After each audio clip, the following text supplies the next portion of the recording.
Whenever you're ready, still rolling. Okay. Here we are, everybody, number 3 of The Wounded Healer. I'm Sonja Marie, of course. We're coming to you this week to talk to you about a little bit of everything. We're going to talk to Valerie, a crazy but sweet Aries. Why? Because Aries is actually the opposite sign of Libra, and we're in Libra season. If anybody knows, Libras are direct opposite of Aries. Aries is all about fire, impulsiveness, taking the risk and jumping.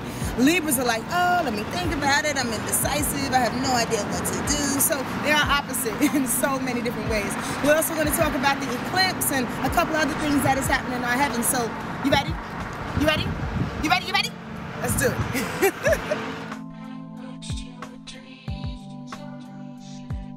Hey, Miss Valerie. Hello. How are you? Good, how are you? I'm good. Thank you for coming and joining us today and for being a guinea pig. Well, thank you for having me. Oh, no problem. My sweet Aries, our crazy Aries is here. Now check this out. You can have a room full of Aries. You can have a room full of any one particular sign, and everybody is different. Mainly because everybody has a different soul and a different spirit. But when it comes down to personality, even breaks down a little further why they're so different. And mainly, what we feel on people are sun signs instantly. What we instantly feel on people are our sun signs, our rising signs, and our moon signs. The sun sign is who we are, like the core being of who we are, right? Us naked, so to speak. It's us in a comfortable way. Like this is how we are. This is when we get home, we feel comfortable being in Aries, right? But the rising sign is who you are with clothes on, so to speak. When you walk out into the world, it's how you present yourself, right? Until you feel a little comfortable and then you kind of let down your guard, so to speak. The rising sign also comes up when you're fearful and when you're trying to defend yourself, right? And then the moon sign is how you emotionally react to everything. It's that knee-jerk reaction.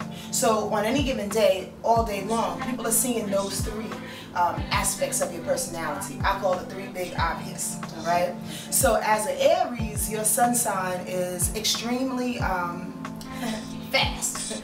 You have energy that's like boom, boom. I always say that Aries burns like a match.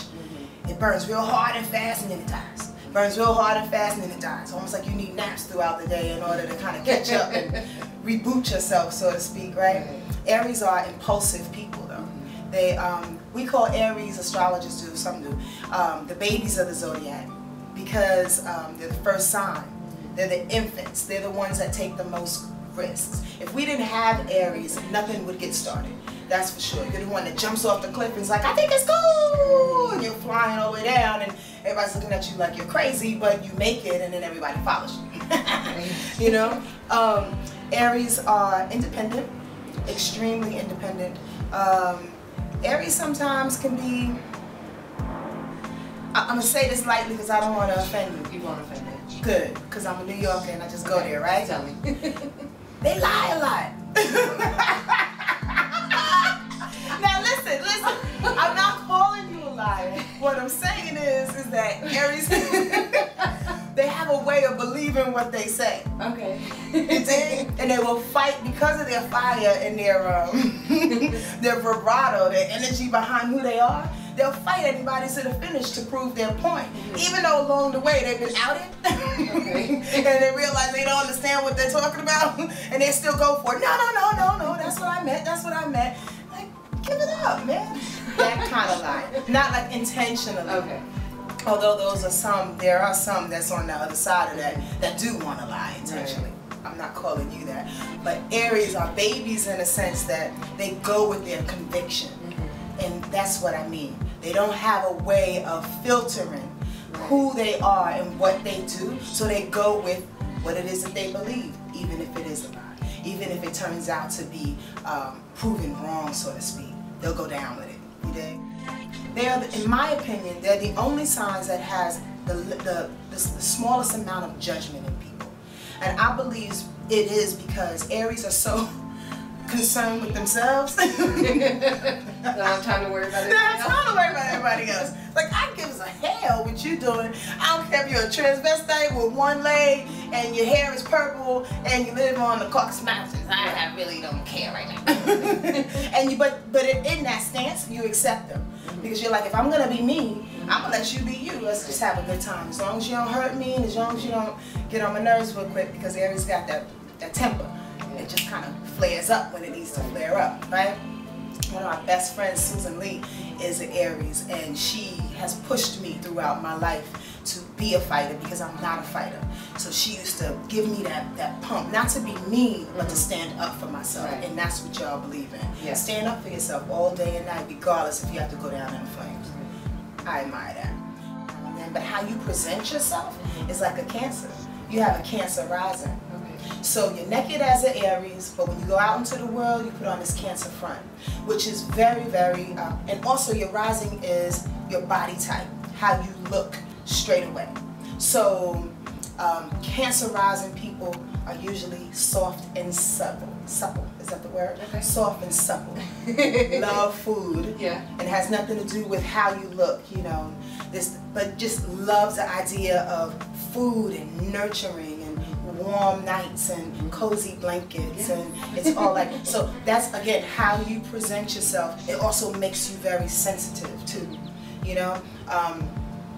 You have like these feelers that go out into the world, and what's interesting about that combination, Aries and Cancer, is that naturally they are a square to one another, which means that they irritate each other. So inside of you there's an irritation. The Aries in you is like, come on, let's go, you know, like, on a move, you gotta shake and move, and then Cancer's like, wait a minute, hold on, let's reassess the situation. I don't want to go to the future, I like the past. Let me hold on to the past. That's the whole Cancer mama nurturing, nostalgic kind of feel, right? And then the Aries in you is battling that at times. And inside, you ever feel that? Inside you feel like, you know, somebody gotta win here, right? You know? But then, most of the time, your reaction comes through. And your moon sign is in Aries, so Aries wins a lot. So how you react to the world, emotionally react to the world, is like an Aries. Who you are is an Aries, but you protect yourself and cloak yourself with a sensitive, mother-like, nurturing Cancer, which throws people off sometimes. Right. Because you open your heart out, you open your refrigerator, you open your home to people, and then in about 20 minutes you're like, all right, y'all leaving? You get the fuck out, I gotta go somewhere.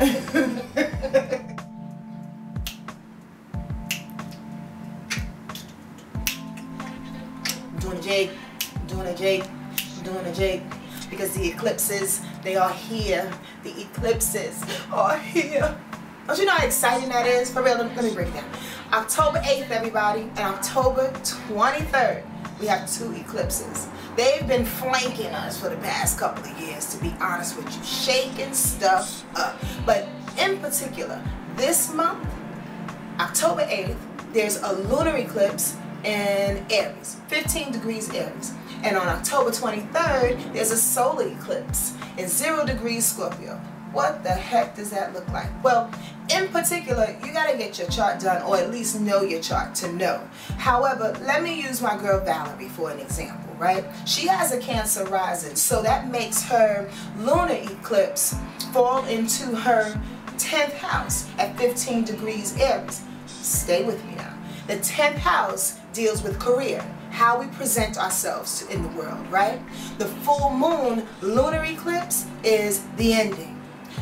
The way things have been going on for her is about to come to a close in regards to her career and how she's presenting in the world. Now, she confided in us, she confided in us that she was unemployed. So thankfully, that's coming to an end. Now, she can see that within the next 2 weeks or 6 months from now, because that's a direct 180 degrees from this precise moment. You dig? Or at least October 8th when the eclipse hit. So when the solar eclipse comes on October 23rd, that's when the newness begins. 0 degrees Scorpio, wherever that falls in your chart, is when the new things begin, when a breath of life comes and shakes you up and says, okay, this is the direction that we're going to go into right now.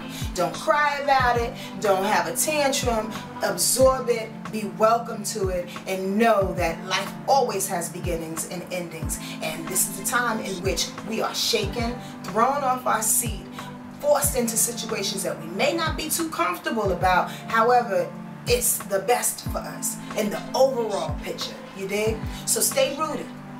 Understand what's happening in life. Oh, and check this out. Gotta tell you this. In between these two eclipses, October 8th and October 23rd, there's a little party happening.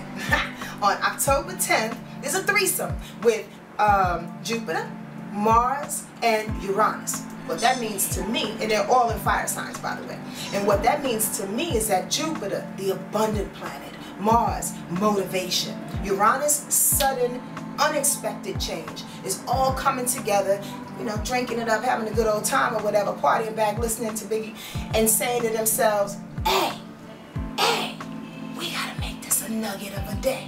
These eclipses are happening right now, shocking people, knocking them off their chair. Let's just give them something to be happy about. Let's give them something to be glorious about. Let's put some fire in their butt and say, from now on, you can look forward to something with these changes coming, and this is how life is really going to treat you. This is the new job that you've been expecting. This is the new job that you've been waiting for. This is the new love that has walked into Starbucks one day when you was looking crazy, tall back, and he said, I love you, girl. I love you, girl. So get ready for that. October 10th is a glorious nugget of a day, and you have your eclipses. I'm excited. I hope you're excited. I'm sweating and everything. I gotta go take a shower or something. So stay tuned and be happy about you. Okay? Take care. So that's it. It's the end of the 3rd episode. Thank you for coming and sharing.